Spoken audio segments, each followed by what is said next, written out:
आज की इस वीडियो में मैट्रिसेस के प्रीवियस ईयर क्वेश्चंस करने जा रहे हैं, जिनमें से पहला क्वेश्चन है let x and y be two arbitrary 3x3 non zero skew symmetric matrices Z be an arbitrary 3x3 non zero symmetric matrix then which of the following matrices is or are skew symmetric. इनमें से आपको बोला गया कि इनमें से कौन सा जो आपका ऑप्शन है वो स्क्यू सिमेट्रिक मैट्रिक्स है, ठीक है। और एक्स और वाई जो है आपके स्क्यू सिमेट्रिक मैट्रिक्स है और जेड जो है सिमेट्रिक मैट्रिक्स है, ठीक है। तो इस क्वेश्चन को स्टार्ट करने से पहले मैं आपको बता देना चाहता हूँ, ये वाला जो आपका क्वेश्चन है ना, ये जेईई एडवांस का है, ठीक है। और ये इजी कैटेगरी का क्वेश्चन है। इसको अगर जिस भी बच्चे ने ये तीन प्रॉपर्टी पढ़ी है तो इस क्वेश्चन को वो बच्चा सॉल्व कर सकता है। यहाँ पर आपको लगे एक्स का जो ट्रांसपोज है वो एक्स के बराबर जब होता है तो उसको कहते हैं हम सिमेट्रिक मैट्रिक्स, एंड जब हम एक्स का ट्रांसपोज करते हैं नेगेटिव ऑफ एक्स के बराबर होगा तो उसको कहते हैं हम स्क्यू सिमेट्रिक मैट्रिक्स, ठीक है। और अगर मैं ए बी के प्रोडक्ट का ट्रांसपोज करूं तो ये आता है आपके पास बी का ट्रांसपोज इनटू ए का ट्रांसपोज। अगर जिस भी बच्चे को ये तीन प्रॉपर्टीज पता है तो इस क्वेश्चन को करने में कोई दिक्कत नहीं आने वाली, ठीक है। इस क्वेश्चन को कराने का मतलब जो मकसद है वो बस इतना सही है कि आपको ये पता लग जाए कि जो आपके बड़े लेवल के जो एग्जाम्स होते हैं जैसे जेईई एडवांस हो गया, जेईई मेंस हो गया, उनमें भी आपके सिंपल क्वेश्चन आने के बहुत सारे चांसेस होते हैं, ठीक है। और हर ईयर आपको ऐसे क्वेश्चन बहुत सारे मिल जाएंगे जो आपके पेपर में आते हैं जो इजी होंगे, ठीक है। तो आप उनमें से एक क्वेश्चन आप ये वाला देख सकते हैं, ठीक है। ये जो है आपका मल्टीपल करेक्ट है, ठीक है। यानी कि इनमें से एक से ज़्यादा ऑप्शन आपके जो हैं करेक्ट मिल सकते हैं आपको, ठीक है। हो सकता है चारों ऑप्शन ठीक हों, और यहाँ पर आपके इस एक क्वेश्चन से सीबीएसई के हो सकता है यहाँ पर से 3 से 4 क्वेश्चन बन सकते हैं, ठीक है। तो इस क्वेश्चन का कराने का मकसद बस इतना सा ही था। अब इस क्वेश्चन को स्टार्ट करते हैं। तो सबसे पहले यहाँ पर जो आपका गिवन डेटा है ना उसको मैं आपको बता देता हूँ। एक्स और वाई जो है ना आपके 3x3 के non zero skew symmetric matrices हैं, यानी कि अगर मैं एक्स का ट्रांसपोज करूँ तो ये मिलता है मेरे को नेगेटिव ऑफ एक्स, और अगर मैं वाई का ट्रांसपोज करूँ तो ये मिलता है मुझे नेगेटिव ऑफ वाई, ठीक है। तो ये हो गया आपके कौन से स्क्यू सिमेट्रिक मैट्रिक्स, ठीक है। और अगर मैं यहाँ पर जेड मैट्रिक्स की बात करूँ तो ये बोला गया कि जो आपका जेड मैट्रिक्स है वो क्या है, वो नॉन जीरो सिमेट्रिक मैट्रिक्स है। तो जेड का ट्रांसपोज करते हैं तो ये जेड के बराबर आता है, क्योंकि ये हमारे पास क्या है, सिमेट्रिक मैट्रिक्स। और आपको इन ऑप्शन में चेक करना है कि ये इनमें से कौन सा जो मैट्रिक्स है वो स्क्यू सिमेट्रिक है, ठीक है। यानी कि जिसका ट्रांसपोज नेगेटिव ऑफ एक्स के बराबर आ जाए, ठीक है। तो यहाँ पर हम लाइन बाय से ऑप्शन नंबर ए की तरफ बढ़ते हैं, इसके बाद बी देखेंगे, बी सी देखेंगे, फिर डी देखेंगे। तो ए ऑप्शन में आपको बोला गया y की पावर 3 है और z की पावर है आपके पास 4 माइनस z की पावर 4 और y की पावर 3। अगर मैं इस पूरे का एक बार ट्रांसपोज करूं तो ये मिलेगा मेरे को y की पावर 3 z की पावर 4 और इस पूरे का ट्रांसपोज नेगेटिव ऑफ z की पावर 4 y की पावर 3, इस पूरे का ट्रांसपोज। नेगेटिव या एडिशन में आपकी जो ये ट्रांसपोज वाली प्रॉपर्टी होती है वो हर एक एलिमेंट पर आ जाएगी, यानी कि ये वाला जो आपका मैट्रिक्स है इस पे भी आ जाएगा और इस पे भी आ जाएगा ये ट्रांसपोज। अब मल्टीप्लिकेशन में है तो यहाँ पर मैंने आपको बताया था, यहाँ पर ए बी का अगर मैं ट्रांसपोज करूँ तो यहाँ पर बी का ट्रांसपोज इंटू ए का ट्रांसपोज हो जाता है। तो ये हो जाएगा मेरे पास जेड की पावर 4 इसका ट्रांसपोज, वाई की पावर 3 इसका ट्रांसपोज, माइनस में वाई की पावर 3 इसका ट्रांसपोज, जेड की पावर 4 इसका ट्रांसपोज। अब आपको क्या करना है कि आपने एक और प्रॉपर्टी पढ़ी होगी कि अगर मैं यहाँ पर ऐसे लिख दूँ जेड की पावर 4 है और इसका ट्रांसपोज लिखा हुआ है, तो इसको मैं ऐसे लिख सकता हूँ जेड का ट्रांसपोज और इसकी पावर 4, यानी कि ये दोनों जो है आपस में इंटर कन्वर्ट हो सकते हैं। तो इसको मैं लिख सकता हूँ जेड का ट्रांसपोज इस पूरे की पावर 4 और ये हो जाएगा हमारे पास वाई का ट्रांसपोज इस पूरे की पावर 3 माइनस वाई का ट्रांसपोज इस पूरे की पावर 3 और z का ट्रांसपोज इस पूरे की पावर 4। अब जो z का ट्रांसपोज है यहाँ पर हमने लिखा हुआ है z एक सिमेट्रिक मैट्रिक्स है, तो मतलब z का ट्रांसपोज z के बराबर होगा और इसकी पावर 4 लगी हुई है। y का ट्रांसपोज नेगेटिव ऑफ y है क्योंकि स्क्यू सिमेट्रिक मैट्रिक्स है, तो एक नेगेटिव बाहर आ जाएगा और यहाँ पर जो नेगेटिव ऑफ वाई है इसकी पावर 3 थी, इस वजह से यहाँ पर ये हो जाएगा हमारे पास नेगेटिव ऑफ वाई की पावर 3। माइनस में ये हो जाएगा हमारे पास कितना, नेगेटिव ऑफ वाई का क्यूब, और एक नेगेटिव साइन बाहर आ जाएगा जो इसको कर देगा पॉजिटिव, और ये हो जाएगा हमारे पास वाई क्यूब। ऐसे ये हो जाएगा हमारे पास जेड की पावर 4। अब जो हमारे पास फाइनली मैट्रिक्स आ रही है वो हमारे पास आ रही है, इसको मैं आगे भी लिख सकता हूँ, कोई दिक्कत नहीं है, एडिशन में आप आगे पीछे लिख सकते हैं।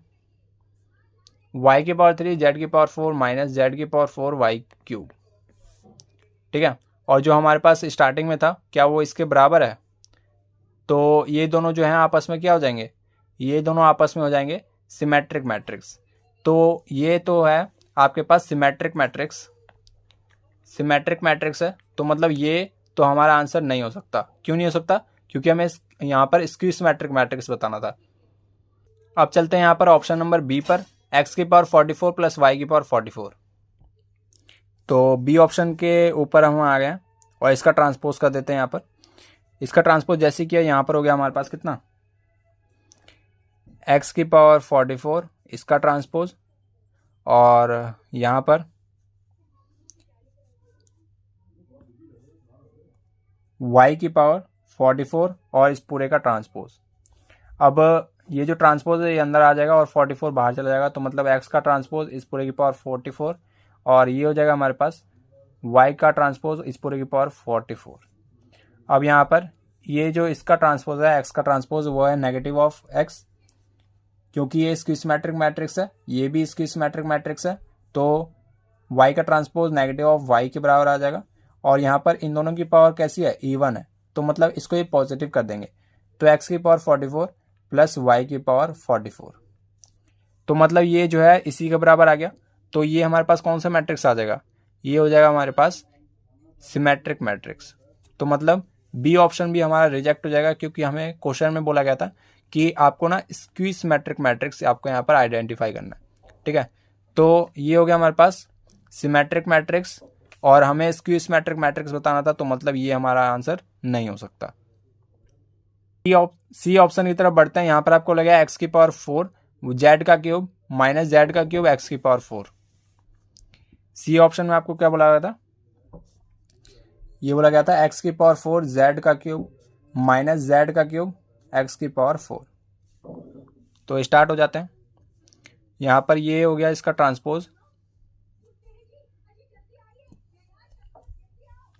यहाँ पर ट्रांसपोज की प्रॉपर्टी एडिशन में हर एक यहाँ पर जो आपके पास मैट्रिक्स है इसके ऊपर भी आ जाएगी और इसके ऊपर भी आ जाएगी, तो मतलब x की पावर 4 जेड का क्यूब इस पूरे का ट्रांसपोज माइनस जेड का क्यूब x की पावर 4 इस पूरे का ट्रांसपोज। अब मल्टीप्लिकेशन में ये हो जाएगा हमारे पास जेड आगे आ जाएगा, x पीछे चला जाएगा, तो मतलब जेड का क्यूब इस पूरे का ट्रांसपोज, x का ट्रांसपोज या x की पावर 4 इस पूरे का ट्रांसपोज माइनस x की पावर 4 इस पूरे का ट्रांसपोज, और z का क्यूब इस पूरे का ट्रांसपोज।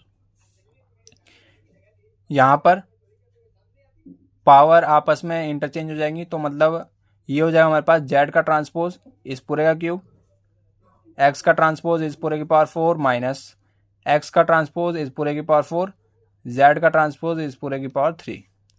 तो z का ट्रांसपोज हमें क्या गिवन था, z गिवन था, क्योंकि ये सिमेट्रिक मैट्रिक्स था, तो z का क्यूब।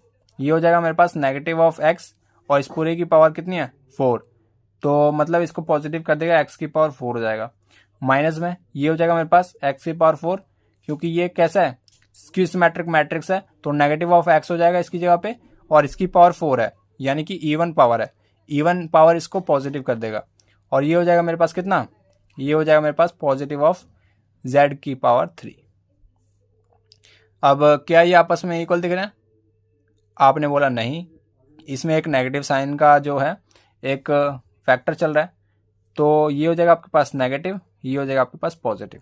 अब क्या ये दोनों आपस में बराबर हैं, हाँ, तो एक जो है इसके सामने एक नेगेटिव साइन है, तो मतलब यहाँ पर जो ये वाली मैट्रिक्स आई ये हमारे पास कैसी आई, ये आई हमारे पास स्क्यू सिमेट्रिक मैट्रिक्स, क्योंकि इसका ट्रांसपोज किया तो ये नेगेटिव ऑफ इसी के बराबर आ गया, तो स्क्यू सिमेट्रिक मैट्रिक्स है। तो मतलब हमारा जो आंसर हो गया वो ये होगा। ऑप्शन नंबर सी हमारे पास एक ऑप्शन होगा, बट हमें एक बार डी ऑप्शन को भी एक बार चेक करना होगा, क्योंकि ये एक मल्टीपल करेक्ट क्वेश्चन है। मल्टीपल करेक्ट यानी कि एक से ज़्यादा इसके ऑप्शन जो हैं करेक्ट होंगे। अब डी ऑप्शन आपका लास्ट बचा है, इसका ट्रांसपोज कर लेते हैं। ये हो जाएगा मेरे पास x की पावर 23 इस पूरे का ट्रांसपोज प्लस में y की पावर 23 इस पूरे का ट्रांसपोज। अब इन दोनों को आपस में इंटरचेंज कर देते हैं। ये हो जाएगा मेरे पास x का ट्रांसपोज इस पूरे की पावर 23 है, और प्लस में ये हो जाएगा मेरे पास y का ट्रांसपोज इस पूरे की पावर 23। अब आपको पता ही है ये दोनों आपस में क्या है, मतलब कि ये दोनों स्क्यू सिमेट्रिक मैट्रिक्स हैं। तो x का ट्रांसपोज नेगेटिव ऑफ x के बराबर होगा, y का ट्रांसपोज नेगेटिव ऑफ y के बराबर होगा। तो मतलब नेगेटिव ऑफ x की पावर 23, जिसमें से एक नेगेटिव बाहर आ जाएगा और इसमें से भी एक नेगेटिव बाहर आ जाएगा। तो दोनों का नेगेटिव को मैं कॉमन ले लेता हूँ, x की पावर 23 प्लस y की पावर 23। तो ये दोनों क्या आपस में इक्वल है? यहाँ पर ये दोनों जो इक्वल हैं, ये कब इक्वल है? जब इनके सामने एक नेगेटिव साइन है। तो मतलब ये हमारे पास कैसी मैट्रिक्स आ गई? स्क्यू सिमेट्रिक मैट्रिक्स आ गई।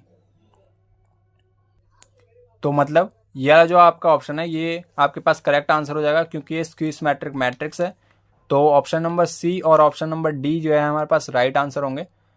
तो उम्मीद है आपसे ये वाला जो क्वेश्चन है वो समझ में आया होगा। बहुत ही ज़्यादा बढ़िया क्वेश्चन था, ठीक है। और यहाँ पर जो है आपका अगर सीबीएसई में ये वाला क्वेश्चन आता है तो इस प्रकार से नहीं आएगा।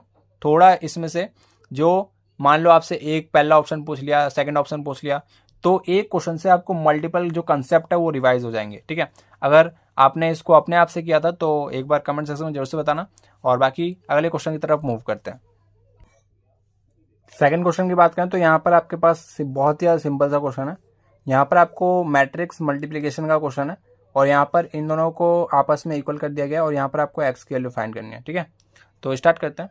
यहाँ पर अगर मैं बात करूँ तो इस वाली मैट्रिक्स का प्रोडक्ट हम कैसे निकालेंगे?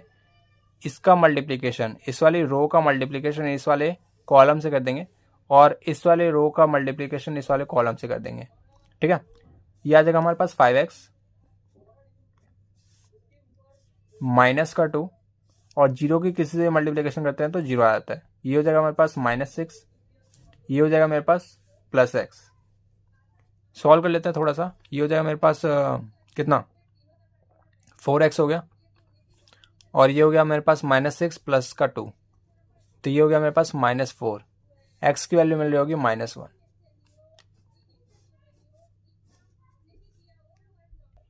यहाँ पर थर्ड क्वेश्चन की बात करें तो यहाँ पर आपको मैट्रिक्स फाइंड करनी है, जो a स्क्वायर है ये वाली मैट्रिक्स आपको फाइंड करनी है।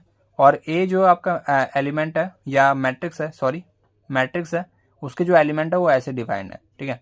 तो ये जो है 2x2 की एक मैट्रिक्स है, और यहाँ पर आपको इसके जो एलिमेंट्स है वो इस प्रकार से डिफाइन कर रखे हैं। Maximum of i and j, minimum of i और j, इन दोनों का सब्ट्रैक्शन, ठीक है। तो स्टार्ट करते हैं। यहाँ पर अगर मैं a i j, ठीक है, a i j है, ये जो है आपके पास क्या है?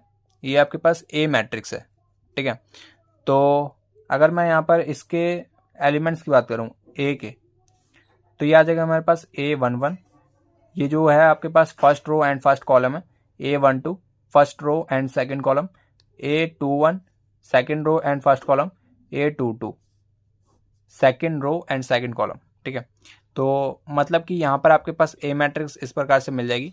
तो AIJ आपके पास कैसे डिफाइंड है? AIJ जो है वो ऐसे डिफाइंड है, मैक्सिमम ऑफ I J और माइनस में मिनिमम ऑफ I J। तो यहाँ पर स्टार्ट करते हैं। अगर मैं A11 की बात करूँ, इसमें अगर मैं 1 यहाँ पे पुट करूँगा 1,1, तो 1,1 का मैक्सिमम क्या होगा? 1 ही होगा, और मिनिमम बात करें तो मिनिमम भी 1 ही होगा। तो इन दोनों का सब्ट्रैक्शन हो गया 0। A12 की बात करें तो अगर मैं यहाँ पर 1 और यहाँ पर 2 रखूँ, 1 और 2, इन दोनों में से मैक्सिमम कौन सा है? हमें तो यहाँ पर मैक्सिमम चाहिए ना, तो मैक्सिमम कौन सा है? 2। और मिनिमम की बात करें तो मिनिमम कौन सा आ जाएगा? 1, ये हो गया 1। और अगर मैं यहाँ पर बात करूँ A21, तो मतलब यहाँ पर आ जाएगा आपके पास 2, और ये हो जाएगा आपके पास 1। मैक्सिमम दोबारा से 1 हो जाएगा, मैक्सिमम दोबारा से 2 हो जाएगा, मिनिमम 1 हो जाएगा, ये हो जाएगा आपके पास 1 A22।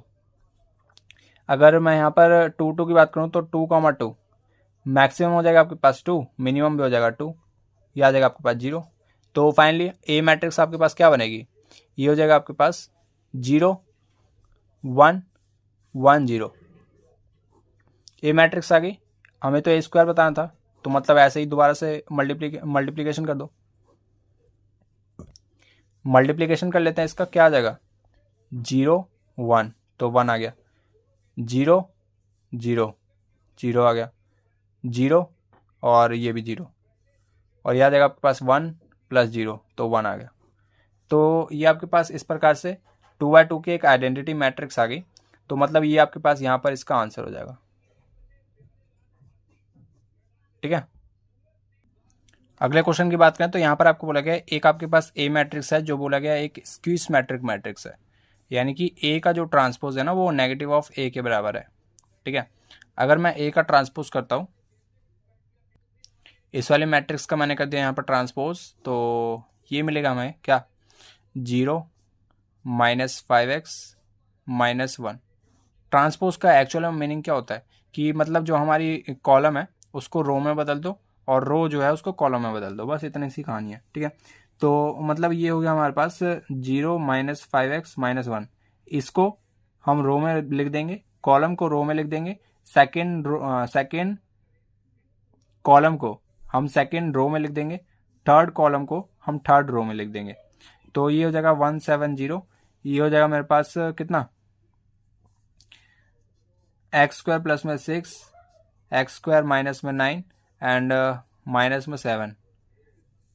तो यहाँ पर से ये हमारे पास बराबर हो जाएगा नेगेटिव ऑफ ए का नेगेटिव करेंगे यानी कि एक नेगेटिव साइन इसके अंदर भेज देते हैं, ये हो जाएगा 0 -x² -6 -1, ये पॉजिटिव हो जाएगा, ये पॉजिटिव हो जाएगा, ये भी पॉजिटिव हो जाएगा, 5x 170 एंड ये नेगेटिव हो जाएगा, तो मतलब 9 -x², इसको नेगेटिव कर देते हैं तो -7। अब इन सभी एलिमेंट्स को आपस में कंपेयर कर लेते हैं। तो ये वाला जो एलिमेंट है वो इसके बराबर होगा, ये वाला जो एलिमेंट है वो इसके बराबर होगा, ये वाला जो एलिमेंट है वो इसके बराबर होगा, और यहाँ पर से -5x is equal to -x² -6, पहली वैल्यू यहाँ से मिल गई। ठीक है, और दूसरी वैल्यू मिल जाएगी यहाँ से x² प्लस में 6 is equal to 5x and last value x² -9 is equal to x² -9 is equal to 9 -x²। तो बस स्टार्ट हो जाते हैं वैल्यूज़ निकालना।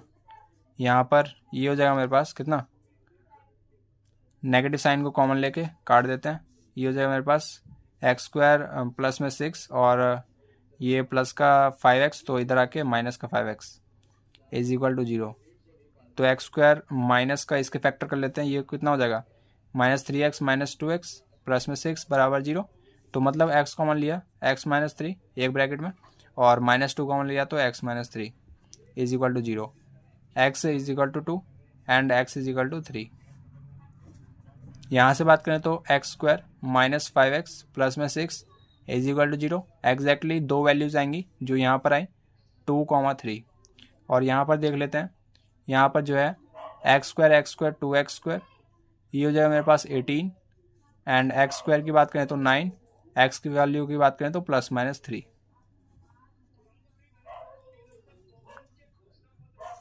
अब आपको ये देखना होता है कि इन तीनों में से ना जो कॉमन वैल्यू है, कॉमन वैल्यू आपको यहाँ पर जो है जो आंसर है वो कॉमन वैल्यू होगी। ये कॉमन है, 3 कॉमन है इसमें, 3 कॉमन है इसमें, और 3 कॉमन है, +3 और -3 इसका सॉल्यूशन है, तो +3 इसमें आ रहा है। तो मतलब ये जो +3 है ये हमारे पास इसका फाइनल x की वैल्यू होगी, x is equal to +3 is our right answer. Next question की बात करें तो यहाँ पर आपको बोला गया कि एक आपके पास ए मैट्रिक्स है जो इस प्रकार से डिफाइन कर रखे हैं, जिसके डायगोनल एलिमेंट्स नॉन जीरो हैं और बाकी के जो नॉन डायगोनल एलिमेंट्स है वो सारे 0 है। ठीक है, तो ये बोला गया कि एक स्केलर मैट्रिक्स है, और स्केलर मैट्रिक्स की डेफिनेशन क्या होती है कि जो इसके डायगोनल के एलिमेंट्स होंगे ना वो एक फिक्स्ड नंबर से वन का मल्टीप्लीकेशन होगा किसी फिक्स्ड नंबर में, यानी कि यहाँ पर अगर 7 दिख रहा है ना तो ये भी 7 होगा, ये भी 7 होगा, ठीक है। तो और बाकी इसके जो नॉन डायगोनल एलिमेंट्स है वो सारे 0 होने चाहिए स्केलर मैट्रिक्स के लिए। और इसके जो डायगोनल एलिमेंट्स हैं वो कोई सा भी एक नंबर होगा। जैसे कि यहाँ पर 7 है ना, तो ये भी 7 होगा और ये भी 7 होगा। तो मतलब x - 3 7 के बराबर होना चाहिए, 2y - 7 7 के बराबर होना चाहिए। x की वैल्यू मिल गई मुझे यहाँ पर से 10, यहाँ पर से y मिल रहा होगा कितना 14/2 यानी कि 7।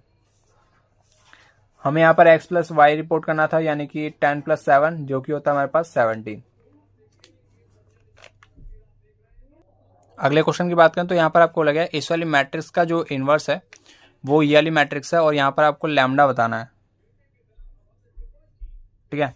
लैम्डा आपको, इस लैम्डा की जो वैल्यू है वो आपको यहाँ पर बतानी है। तो हमारा थॉट प्रोसेस क्या होना चाहिए कि हम इसका इन्वर्स निकाल लेते हैं, और जो भी हमारा यहाँ पर इन्वर्स आएगा उसमें जो यहाँ पर ये वाला एलिमेंट बनेगा ये होगा आपके पास कितना, ये हो जाएगा आपके पास दूसरी रो और दूसरा कॉलम, A22 आपको यहाँ पर बताना है, ठीक है। तो स्टार्ट करते हैं।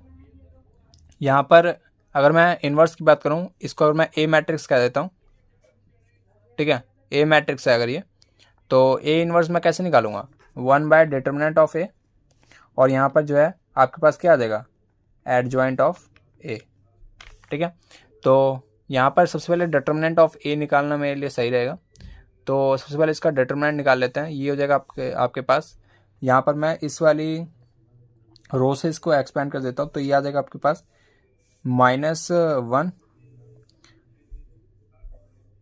ये हो जाएगा हमारे पास 0 माइनस का, और एक नेगेटिव इसका आ जाएगा तो +3 हो जाएगा, और 0 माइनस में 0, इसके अंदर जो भी एलिमेंट आएगा वो तो 0 ही हो जाएगा क्योंकि 0 से मल्टीप्लिकेशन हो रही है, और प्लस में 1, और ये हो जाएगा हमारे पास इस प्रकार से 7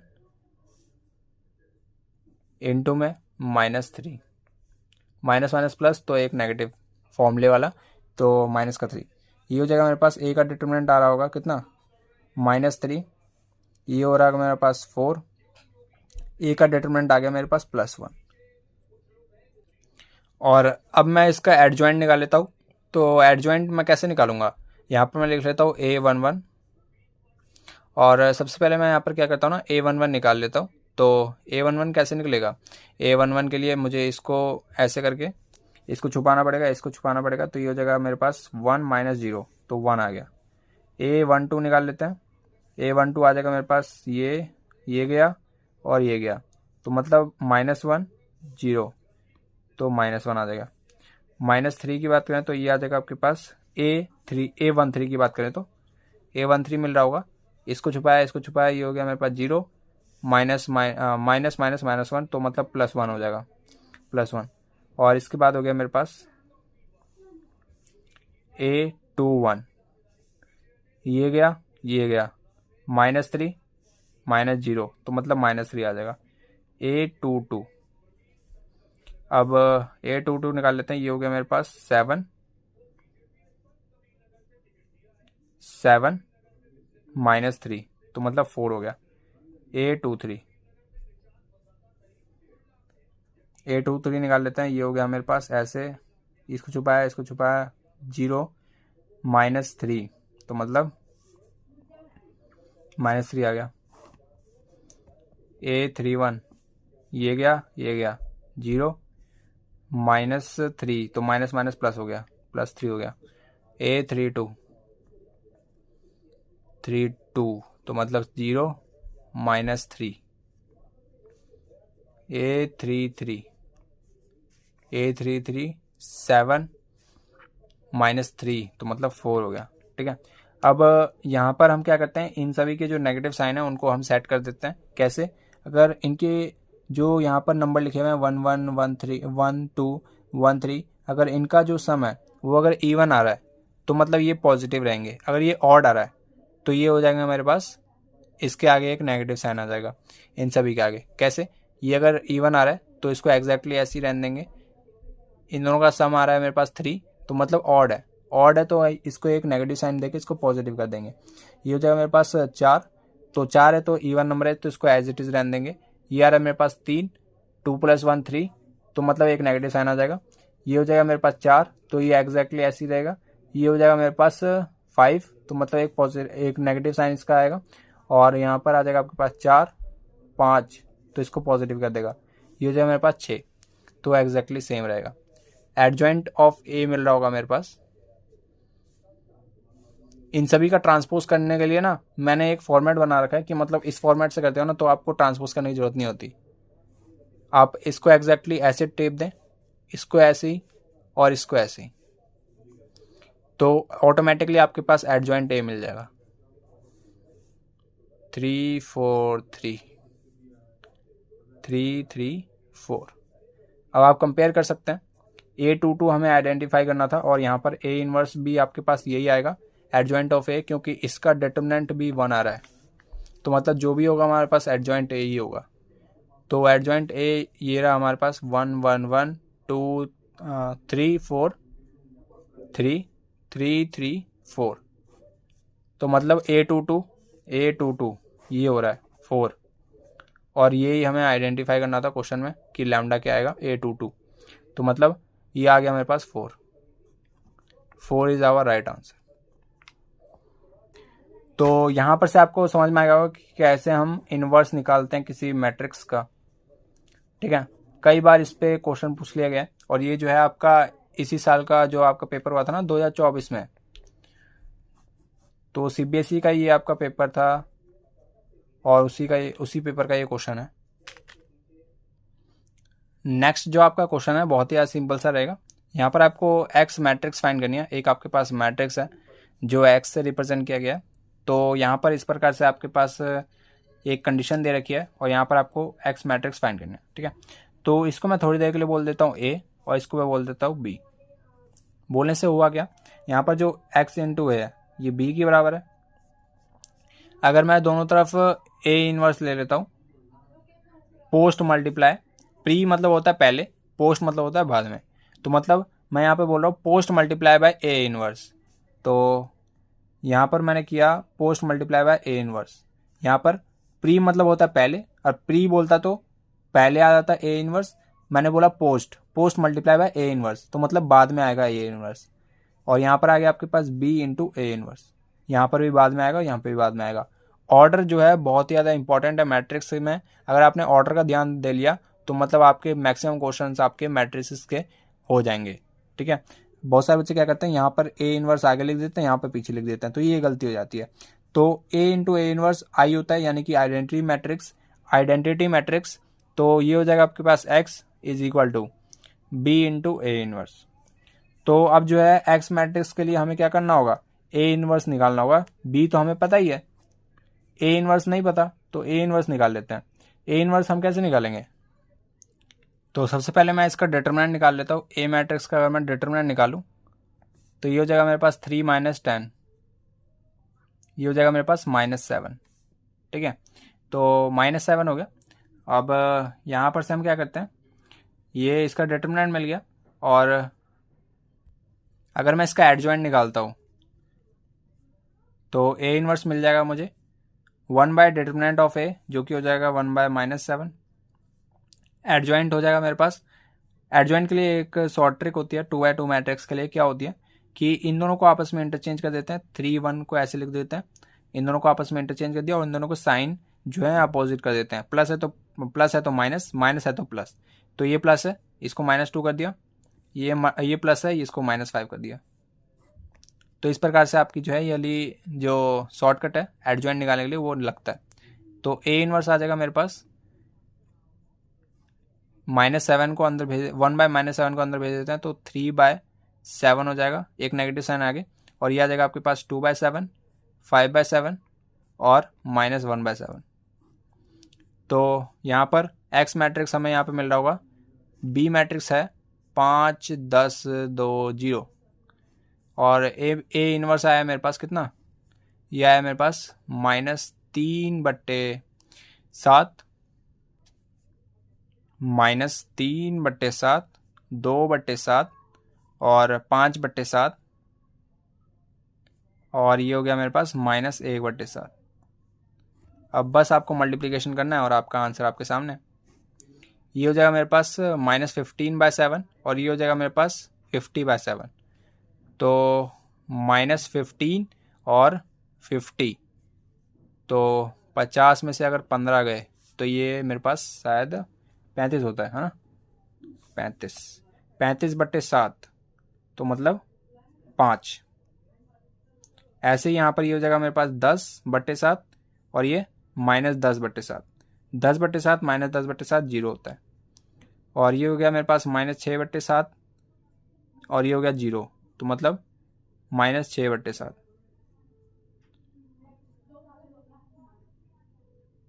और ये हो गया मेरे पास 4/7 और ये हो गया 0।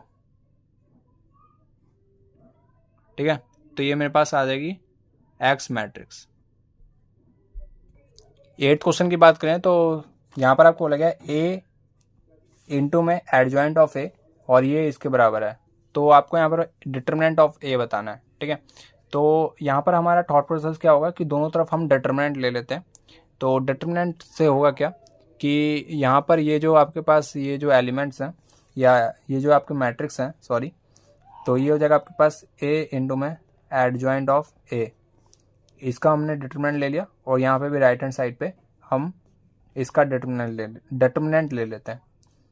तो इसकी डिटर्मिनेंट वैल्यू क्या हो जाएगी 100 -0, तो मतलब ये हो रहा है हमारे पास 100 जो 10 का स्क्वायर होता है।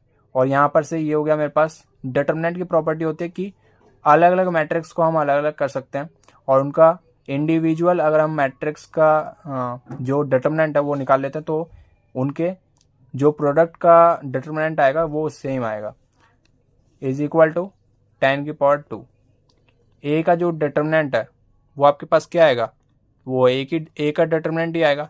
और एडजॉइंट ऑफ ए आपके पास क्या आता है, ये आता है ए का डिटर्मिनेंट और इसकी power n-1, where n is the order of matrix. Order है आपके पास कितना 2 -1 आता है मेरे पास 1, तो मतलब ये आ रहा है मेरे पास ए का डिटर्मिनेंट की पावर 1 + 1 ये हो गया मेरे पास 2 बराबर 10⁻²। ए का डिटर्मिनेंट मिल रहा होगा 10 के बराबर।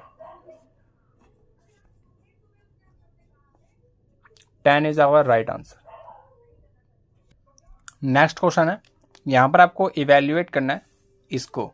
ठीक है, तो सिंपल सा क्वेश्चन है बट यहाँ पर बहुत सारे बच्चों को स्ट्राइक नहीं करता तो वो इसको ओपन करने बैठ जाते हैं। यहाँ पर 1 का फैक्टोरियल 1 लिखेंगे, 2 का फैक्टोरियल लिखेंगे 2, 3 का फैक्टोरियल लिखेंगे 6, 2 का फैक्टोरियल अगेन 2 एंड 3 का फैक्टोरियल 6, 4 का फैक्टोरियल हो जाएगा आपके पास कितना 4 3 2 यानी कि 12 दूनी 24 हो गया। ठीक है, तो इस प्रकार से इसको एक्सपेंड करेंगे, यानी कि कहने का मतलब ये है कि मतलब 1 का फैक्टोरियल लिखेंगे 1, 2 का फैक्टोरियल 2, 3 का फैक्टोरियल 6, 2 का फैक्टोरियल 2, 3 का फैक्टोरियल 6, 4 का फैक्टोरियल होता है आपके पास 4 3 2 यानी कि 6 4 जा 24। और यहाँ पर से ये हो जाएगा आपके पास 6, ये हो जाएगा आपके पास 24 और ये हो जाएगा आपके पास कितना 120। ठीक है, अब इसको सिंपल से हम इसको जो है ओपन कर सकते हैं। क्या आ जाएगा, ये आ जाएगा मेरे पास 1 और ये हो जाएगा मेरे पास 120 × 6, तो ये आ रहा होगा मेरे पास 720 -24 × 24 576 माइनस में 2 और ये हो रहा होगा मेरे पास 240 -24 × 6 होता है मेरे पास 24 और ये हो गया मेरे पास 12 144 तो 144 और ये ब्रैकेट क्लोज प्लस में 6 और ये हो गया मेरे पास 48 - 36। तो बस इसको सॉल्व कर लेना, जो भी आपका आंसर आता है वो आपके पास आपका राइट आंसर आएगा। और यहाँ पर नेक्स्ट क्वेश्चन है, यहाँ पर आपको बोला गया ए का जो आपके पास मैट्रिक्स है वो इसके बराबर है और यहाँ पर आपको इसकी वैल्यू फाइंड करनी है। तो सिंपल सा क्वेश्चन हो गया। यहाँ पर आपको करना क्या है, पहले मैं आपको ना प्रॉपर्टी समझा देता हूँ ढंग से। यहाँ पर आपके पास अगर ऐसे लिखा हुआ है a × b × c तो डिटरमिनेंट की ये प्रॉपर्टी होती है कि मतलब इसको हम इंडिविजुअल लिख सकते हैं। इंडिविजुअल अगर इसमें मैं इसका डिटरमिनेंट निकालूंगा ना तो ये इसके बराबर आएगा, ठीक है। तो ये आपकी प्रॉपर्टी होती है। और अगर मैं यहाँ पर एडजॉइंट ऑफ ए का डिटरमिनेंट निकालता हूँ तो ये होता है आपके पास ए का डिटरमिनेंट और इसकी power n-1, where n is the order of matrix, ठीक है। और अगर मैं किसी भी स्केलर नंबर का यहाँ पर मल्टीप्लिकेशन कर देता हूँ किसी मैट्रिक्स में, तो जब ये स्केलर नंबर या ये जो k है, कोई एक स्केलर नंबर है 2, 3, 5 ऐसे करके हो सकता है, इसको मैं इस वाली मैट्रिक्स इस वाले डिटरमिनेंट से अगर मैं बाहर निकालता हूँ तो यहाँ पर जो है इसकी पावर जो आएगी ना वो आएगा n और a का डिटरमिनेंट, और यहाँ पर जो है n जो है वो रिप्रेजेंट क्या कर रहा है, ऑर्डर ऑफ मैट्रिक्स।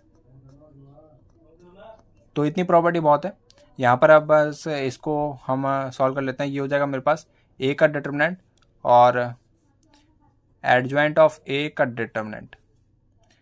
अब एडजॉइंट ऑफ a का डिटरमिनेंट को लिख सकता हूँ, a का डिटरमिनेंट और इसकी पावर क्या हो जाएगी n-1, where n is the order of the matrix. Order कितनी है 2/2 का, तो 2 - 1 इज 1। तो इसको मैं लिख सकता हूँ डिटरमिनेंट ऑफ a की पावर 2, ठीक है। अब बस हमें क्या फाइंड करना है, अगर हम डिटरमिनेंट ऑफ a फाइंड कर लेते हैं तो हमें क्या मिल जाएगा, यहाँ पर हमारा फाइनली आंसर मिल जाएगा। तो ये आ जाएगा मेरे पास 10 - 7 जो कि हो जाएगा आपके पास 3। तो यहाँ पर हमें फाइनली फाइंड क्या करना था, इसकी पावर 2, तो मतलब 3 का स्क्वायर जो कि होता है आपके पास 9 इज योर राइट आंसर। तो बस इस वीडियो में इतना ही। उम्मीद है जितने भी आज मैंने आपको क्वेश्चन कराए सारे समझ में आएंगे, ठीक है। इसी प्रकार के आपके क्वेश्चन पेपर में देखे जाते हैं, ठीक है। और यहाँ पर जो आपका फर्स्ट क्वेश्चन था ना वो बहुत ही ज़्यादा इंपॉर्टेंट की कैटेगरी में था। वहाँ पर से आपके लगभग 4 से 5 कंसेप्ट आराम से रिवाइज हो गए होंगे और बहुत ही ज़्यादा अच्छा क्वेश्चन था, ठीक है। और अगली वीडियो मिलते हैं किसी नए टॉपिक के साथ, तब तक के लिए जय हिंद, जय भारत।